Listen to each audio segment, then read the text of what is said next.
Muy bien, uno de los congresistas que siempre dice lo que piensa, pese a que luego le cae de repente lluvia de críticas, en fin, pero que él ha dicho que en ese terreno no va a claudicar, es el congresista Javier Díaz-Canseco. Ustedes saben, además, ya no sé si es ex amigo de Ollanta-Humala, pero era del entorno cercano, uno de los mejores defensores, pero se alejó, ya sabemos todo lo que pasó.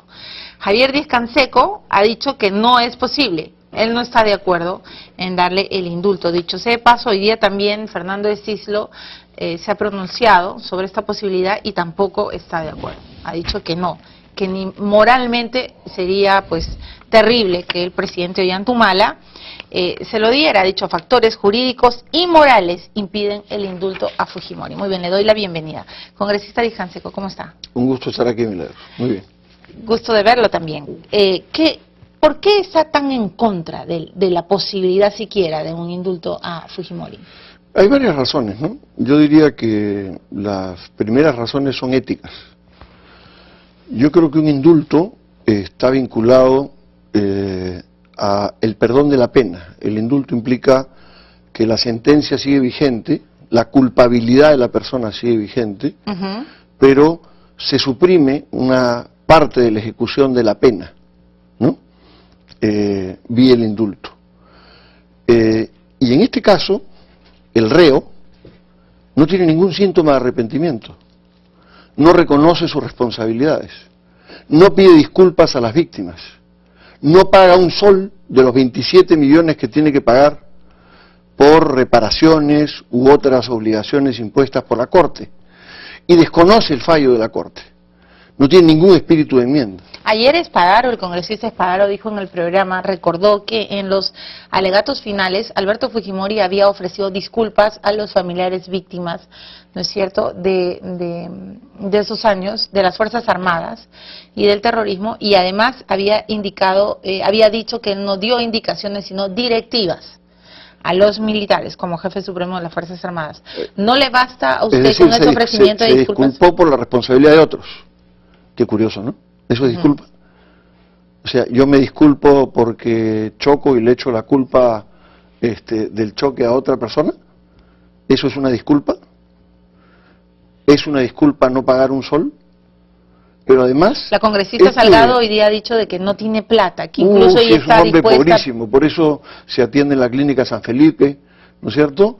Por eso tenía una suerte de bazar de artículos de publicidad para la propaganda de la campaña de Keiko Fujimori en el propio penal de Dinoes. Pero parece que por eso ha vivido en el Japón, en uno de los barrios más lujosos del Japón, en este terreno, y se fue con 45 maletas en un avión. 45 maletas es la versión que consta en este viaje oficial a Brunei, que terminó en Tokio y en renuncia por fax. Lo curioso, entonces, además, ¿usted no le cree que no tiene un centavo? No, yo qué le voy a creer, hágame el favor. Es decir, de la investigación que hicimos en el Congreso, el señor Fujimori, el grupo Fujimori, no el gobierno, el grupo Fujimori, se levantó más de 2.000 millones de dólares. ¿Más de 2.000 millones? Así ¿Toda la es. familia Fujimori? Así es. Incluyendo ¿Y dónde está ese dinero? Donaciones para escuelas de los japoneses, manejo de ONGs que tanto critican, etcétera, ¿no es cierto? Y está prófuga su hermana, Juana, su cuñado, que era el embajador en el Japón y el que manejaba las cuentas. No se han entregado. El señor Fujimori tampoco ha demostrado arrepentimiento en eso, en buscar colaboración de que se entreguen personas que están buscadas por la justicia, o que se ubiquen los cadáveres de personas que han sido muertas por el destacamento Colina, no por el grupo Colina, por el destacamento militar Colina, que era una unidad militar de la Fuerza Armada que operaba originalmente bajo orden del Servicio de Inteligencia del Ejército, del Servicio de Inteligencia Nacional, y que habitaba el mismo local donde vivían Fujimori y Montesinos, separados por un corredor, uno en una esquina y el otro en la otra, en el medio las salitas de las filmaciones de los Vladivideos, y en las instalaciones el grupo Colina. Y mire, en América Latina, este no es el primer caso. El primer dictador extraditado en América Latina fue el general Luis García Meza, que dio un golpe en 1980 para impedir que asuma la presidencia el doctor Hernán Siles Suazo. En ese golpe se asesinó al diputado Marcelo Quiroga, uno de los más brillantes diputados bolivianos. Se intervino una casa donde estaba la dirección del MIR, de donde provendría Jaime Paz Zamora, posterior presidente de Bolivia, y se mató a toda la dirección menos a una mujer, ¿no es cierto? Hubo compromiso con tráfico de drogas, recordemos el avión presidencial aquí, recordemos el barco cargado con drogas. ¿Sabe cuántos años le pusieron a este señor? ¿Cuántos? 30.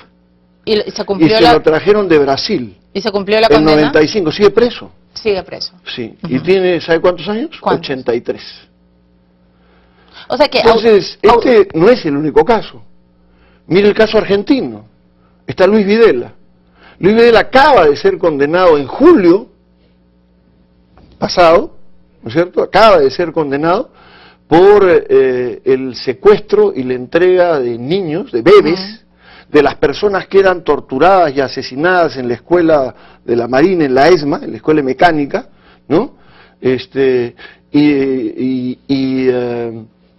Tiene hoy día no 83, sino, si no me equivoco, 87 años, está cumpliendo una condena que se le acaba de imponer nueva de 50 años.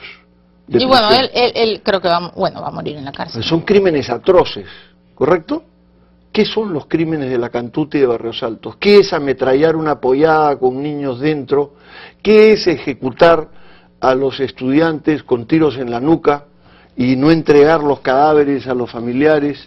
Entonces, aquí hay un tema ético de fondo. Entonces, y antes de que usted continúe con sus argumentos, le quiero preguntar algo que dicen los seguidores de Alberto Fujimori. Para empezar, están diciendo en estos últimos días que por qué no se pidió lo mismo a los terroristas que se indultó. O sea, por qué los terroristas, por ejemplo, no pidieron perdón por todo el año y por todo ¿A qué terroristas se indultó? Discúlpeme. Claro. ¿A Yehude Simón, por ejemplo? No, bueno, pero... Es que esos son los terroristas de los que ellos hablan. Pero Yehude Simón no... Los indultos... Yehude Simón, que yo sepa, no hizo baño de sangre, ¿no? Ni fue... Pero ¿de qué fue acusado el señor Yehude Simón? De terrorismo. Ajá. ¿Y por qué salió? Por un indulto. ¿Un indulto por qué? ¿Porque fue una gracia del presidente o porque era inocente? Porque era inocente. Fue tal el abuso durante el régimen de Fujimori que metió preso a una enorme cantidad de gente que no tenía nada que ver.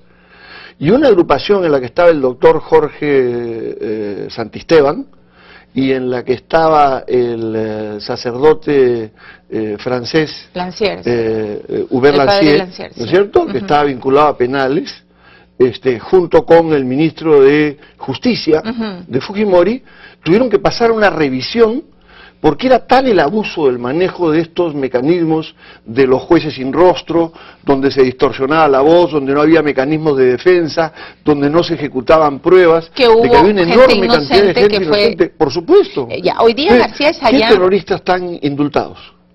Ok, y entonces usted mantiene la tesis que ha estado explicando García Sayán de que todo esto es una exageración del fujimorismo, una propaganda y campaña política para legitimar al gobierno de Paniagua. Milagros, el mayor indultador fue Fujimori. Mire las cifras sobre indultos. La mayor cantidad de indultados supuestamente por terrorismo, o que estaban sentenciados por terrorismo, fue Fujimori. ¿Producto de qué? De un sistema bárbaro de manejo de esos procesos, uno, y dos, de que el Perú encaraba una andanada en los tribunales internacionales que evidenciaban la arbitrariedad con la que se manejaban las cosas. Y que los procesos no eran debidos. Correcto. Ahora, el siguiente argumento de los fujimoristas, ellos dicen que para una reconciliación nacional, pues hay un grupo grande, duro, además creo que se ha demostrado en estas elecciones pasadas, de peruanos que están agradecidos al gobierno de Fujimori por la pacificación, por la resurrección económica y todos los argumentos que se esgrimen, y que por qué no permitirle irse a su casa a que se sane si es que finalmente fue pues un gobernante elegido, ¿no es cierto? ¿El señor Fujimori está condenado por haber frenado la hiperinflación de García? ¿El señor Fujimori está en la cárcel por haber capturado a Abimael Guzmán? ¿El GEIN, que dicho sea de paso no lo formó él sino el gobierno anterior a él? ¿El señor Fujimori está en la cárcel por eso? ¿No? las personas hacen cosas buenas y hacen cosas malas. Y cuando las uno hace sancionan cosas por las malas, cosas malas. tiene que... No las sancionan por las buenas. Y uno tiene que responder por esas cosas.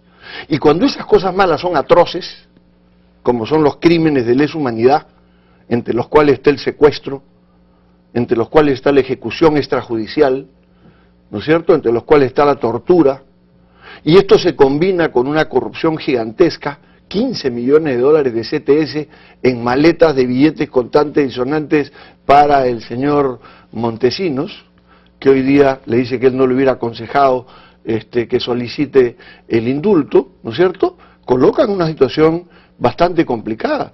Entonces, ¿el indulto qué es? ¿Un juicio político de la labor de Fujimori? ¿Eso es el indulto? ¿O el indulto es una decisión que tiene que ver con un tema humanitario en una situación extrema frente a una situación que es culpable? Pero ya ni que es culpable. ¿Y qué le dice usted a la familia de Fujimori que está diciendo que su padre está enfermo, que está en alto riesgo, que está demasiado deprimido? ¿Y qué le dice usted a los familiares de la Cantuta?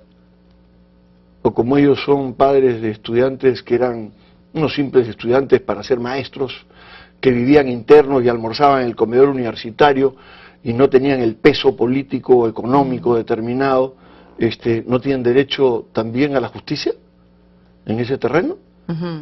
¿Qué significa que hay hasta hoy 5 familias de esos estudiantes que no recuperan sus cuerpos? 5. Una de ellas ha recuperado una parte del cráneo de su hijo. Sí, es el resto nada. No, sí, es terrible. Entonces, estos son temas ¿qué va a pasar, que también hay que congresista Díaz Canseco?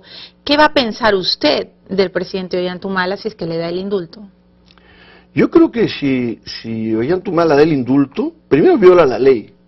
Viola una ley que además votaron entusiastamente la señora Chávez, la señora Salgado, la señora Hildebrand, ¿no es cierto?, en 1995, y que firmó el señor Jaime Yoshiyama, ¿no es cierto?, diciendo que el indulto no era viable para los responsables de secuestro agravado.